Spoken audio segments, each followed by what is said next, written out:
Hey guys, welcome back to my channel. In this video, I'm going to share with you my family's old-fashioned fudge recipe. A couple of weeks ago, I shared my family's CHEX mix recipe, and that is by far my favorite savory holiday treat that we make. And this fudge recipe, is my favorite sweet treat that we make. So if you haven't seen the CHEX mix video, I encourage you to check it out. I will put it up here, as well as down below. And yeah, let's just go ahead and jump right into the fudge recipe. In a large bowl, add half a cup of butter.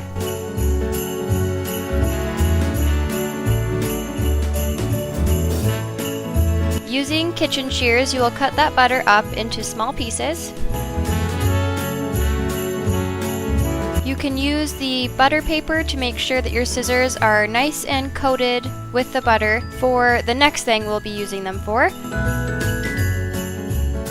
Next, you are going to add 20 large marshmallows to your bowl, and using your buttered kitchen shears, you will cut all those up into small pieces. I like to cut them into fourths.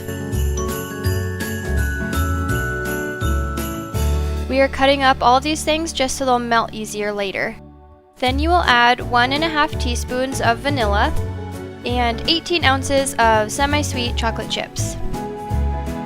Next, you are going to grease a baking pan with your butter wrapper. You can add a little bit of extra butter or oil in there if you don't have enough butter left on your paper, but make sure that pan is nice and greased up along the edges. Then, in a medium pot on the stove, you're going to add 4.5 cups of sugar and 1 can of evaporated milk, which is about 1.5 cups. You will stir that all together and then bring it to a rolling boil. Once it's boiling, you will boil it for 10 minutes, and you need to stir it the entire 10 minutes. It likes to try and boil over or stick to the bottom of the pan, so it's best if you just stand there and watch it the entire 10 minutes. This is the longest step, but it's the most important, so you want to make sure and do it right. Once that has been boiling for 10 minutes, you'll pour that over your butter, marshmallow, chocolate chip bowl, and you'll want to move pretty quickly, and as soon as you have everything poured in the bowl, you just want to start stirring as quickly as you can to get everything melted. This can take a few minutes, and a lot can go wrong during this step, but you just want to keep stirring it as quickly as you can and making sure everything is getting down into the heat so it will all melt together.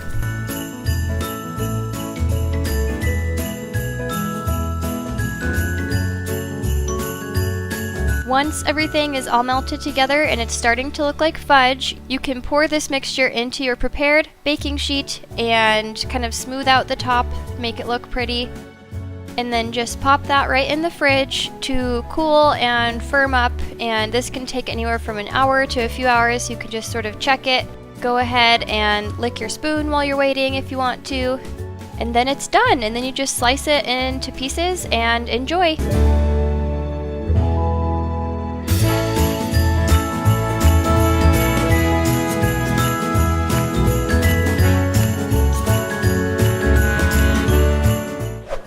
That is it. Thank you guys so much for watching the video today, and I just want to say that fudge can be a little bit temperamental when you're making it, especially like an old-fashioned sort of recipe like this one. It's so good once you get it right, but if something funny happens the first time, don't give up, because we definitely have had like weird batches.